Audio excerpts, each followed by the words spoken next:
ನಮಸ್ಕಾರ. ಎನ್ಆರ್ಪುರ ಸುದ್ದಿ ಸಮಾಚಾರಕ್ಕೆ ಸ್ವಾಗತ. ಇಂದು ಮಂಗಳವಾರ. ನಾನು ಚಂದ್ರಮೋಹನ್ ಮಕ್ಕೀಮನೆ. ಸುದ್ದಿಗಳ ವಿವರ.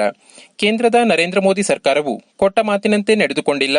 ಆದರೆ ರಾಜ್ಯ ಸರ್ಕಾರವು ಚುನಾವಣೆಗೆ ಮುನ್ನ ನೀಡಿದ ಎಲ್ಲ ಭರವಸೆಗಳನ್ನು ಈಡೇರಿಸಿದೆ ಎಂದು ಮುಖ್ಯಮಂತ್ರಿ ಸಿದ್ದರಾಮಯ್ಯ ತಿಳಿಸಿದರು.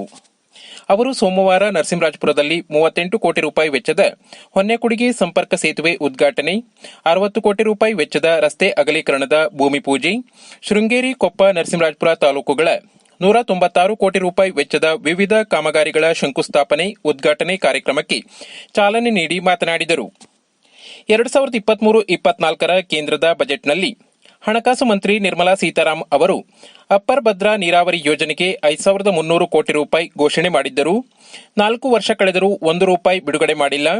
ಬಸವರಾಜ ಬೊಮ್ಮಾಯಿ ಮುಖ್ಯಮಂತ್ರಿಯಾಗಿದ್ದಾಗ, ಕಾರಜೋಳ ನೀರಾವರಿ ಮಂತ್ರಿಯಾಗಿದ್ದಾಗ ಅಪ್ಪರ್ ಭದ್ರಾ ನೀರಾವರಿ ಯೋಜನೆಯನ್ನು ರಾಷ್ಟ್ರೀಯ ಯೋಜನೆಗೆ ಸೇರಿಸುತ್ತೇವೆ ಎಂದು ಭರವಸೆ ನೀಡಿದ್ದರು.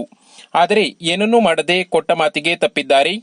15ನೇ ಹಣಕಾಸು ಆಯೋಗವು ಬೆಂಗಳೂರಿನ ಕೆರೆ ಅಭಿವೃದ್ಧಿಗೆ 3,000 ಕೋಟಿ ರೂಪಾಯಿ, ಬೆಂಗಳೂರಿನ ಹೊರವಲಯದ ರಸ್ತೆ ಅಭಿವೃದ್ಧಿಗೆ 11,495 ಕೋಟಿ ರೂಪಾಯಿ ನೀಡಲು ಶಿಫಾರಸು ಮಾಡಿತ್ತು. ಆದರೆ 1 ರೂಪಾಯಿ ಕೊಡಲಿಲ್ಲ. ಕೇಂದ್ರದ ಬಿಜೆಪಿ ಸರ್ಕಾರವು ರಾಜ್ಯಕ್ಕೆ ಅನ್ಯಾಯ ಮಾಡುತ್ತಿದೆ ಎಂದು ಟೀಕಿಸಿದರು. ರಾಜ್ಯ ಪ್ರವಾಸೋದ್ಯಮ ಅಭಿವೃದ್ಧಿ ನಿಗಮದ ಅಧ್ಯಕ್ಷ ಎಂ ಶ್ರೀನಿವಾಸ್ ಪ್ರಾಸ್ತಾವಿಕವಾಗಿ ಮಾತನಾಡಿ, 1958ರಲ್ಲಿ ಭದ್ರಾ ಡ್ಯಾಂನಿಂದ ಮನೆ, ಜಮೀನು ಕಳೆದುಕೊಂಡ ಎನ್ಆರ್ಪುರ ಜನತೆಗೆ ಮುಖ್ಯಮಂತ್ರಿ ಸಿದ್ದರಾಮಯ್ಯ ಅವರು 106 ಕೋಟಿ ರೂಪಾಯಿ ನೀಡಿ ಸಂತ್ರಸ್ತರಿಗೆ ಮರಳಿ ಜೀವ ನೀಡಿದ್ದಾರೆ. ಕಡಹಿನಬೈಲು ಏತ ನೀರಾವರಿ ಯೋಜನೆಗೆ ಆಗಿನ ಕಾಲದಲ್ಲೇ 18 ಕೋಟಿ ರೂಪಾಯಿ ನೀಡಿದ್ದರು.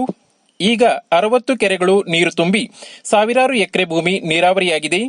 2016ರಲ್ಲಿ ಕಡಹಿನಬೈಲು ಏತ ನೀರಾವರಿ ಯೋಜನೆ ಉದ್ಘಾಟನೆಗೆ ಬಂದಿದ್ದ ಸಿದ್ದರಾಮಯ್ಯ ಹೊನ್ನೆಕೊಡಿಗೆ ಸಂಪರ್ಕ ಸೇತುವೆಗೆ ಶಂಕುಸ್ಥಾಪನೆ ಮಾಡಿ 20 ಕೋಟಿ ರೂಪಾಯಿ ಮಂಜೂರು ಮಾಡಿದ್ದರು. ಈಗ 38 ಕೋಟಿ ರೂಪಾಯಿ ವೆಚ್ಚದ ಸೇತುವೆ ಉದ್ಘಾಟನೆ ಮಾಡಿದ್ದಾರೆ. ರಸ್ತೆ ಅಗಲೀಕರಣಕ್ಕೆ 60 ಕೋಟಿ ರೂಪಾಯಿ ಮಂಜೂರು ಮಾಡಿದ್ದಾರೆ ಎಂದರು. ಜಿಲ್ಲಾ ಉಸ್ತುವಾರಿ ಸಚಿವ ಜಾರ್ಜ್, ಸಭೆಯ ಅಧ್ಯಕ್ಷತೆ ವಹಿಸಿದ್ದ ಶಾಸಕ ಟಿಡಿ ರಾಜೇಗೌಡ, ಲೋಕೋಪಯೋಗಿ ಇಲಾಖೆ ಸಚಿವ ಸತೀಶ್ ಜಾರಕಿಹೊಳಿ ಮಾತನಾಡಿದರು.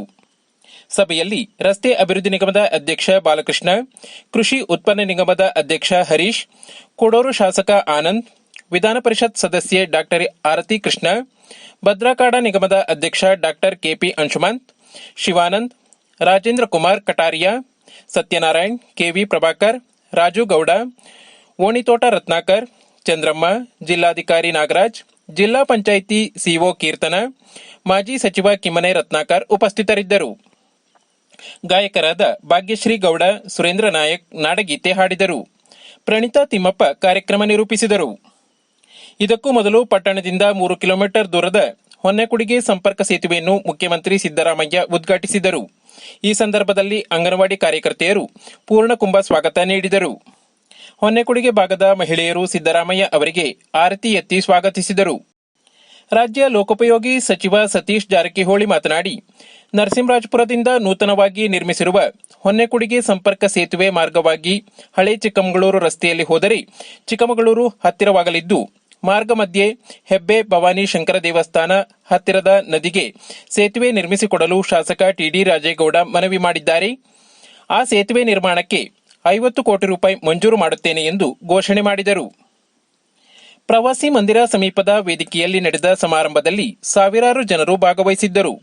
ಪೊಲೀಸರು ಬಿಗಿ ಬಂದೋಬಸ್ತ್ ಏರ್ಪಡಿಸಿದ್ದರು.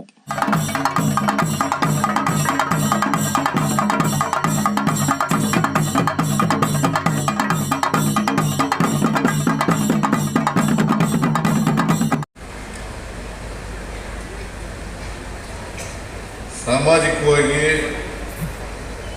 ಆರ್ಥಿಕವಾಗಿ ಅಭಿವೃದ್ಧಿ ಮಾಡತಕ್ಕಂಥ ಕಾರ್ಯಕ್ರಮಗಳು. ಬಾಬಾ ಸಾಹೇಬ್ ಅಂಬೇಡ್ಕರ್ ಅವರು ಹೇಳಿದ್ರು ಒಂದು ಮಾತನ್ನ ಈ ಸಂದರ್ಭದಲ್ಲಿ ಉಲ್ಲೇಖ ಮಾಡಿದ್ರೆ, ದೆಸೆಯಿಂದಲೂ ಕೂಡ ರಾಮ್ ಮನೋಹರ್ ಲೋಹಿಯಾ ಅವರ ಸಮಾಜವಾದದ ಚಿಂತನೆ ಜೊತೆಗೆ ನಮ್ಮ ಮಲೆನಾಡಿನ ರಾಷ್ಟ್ರಕವಿ, ದಾರ್ಶನಿಕ ಕವಿ ಕುವೆಂಪು ಅವರ ಇಲ್ಲಿ ನೆರೆದಿರ್ತಕ್ಕಂಥ ಆತ್ಮೀಯ ಬಂಧುಗಳೇ, ತಾಯಂದಿರೇ,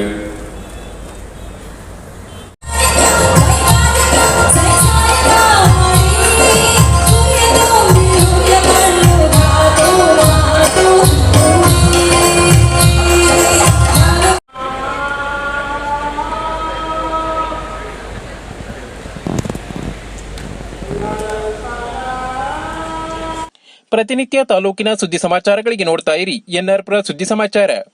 ವಂದನೆಗಳು.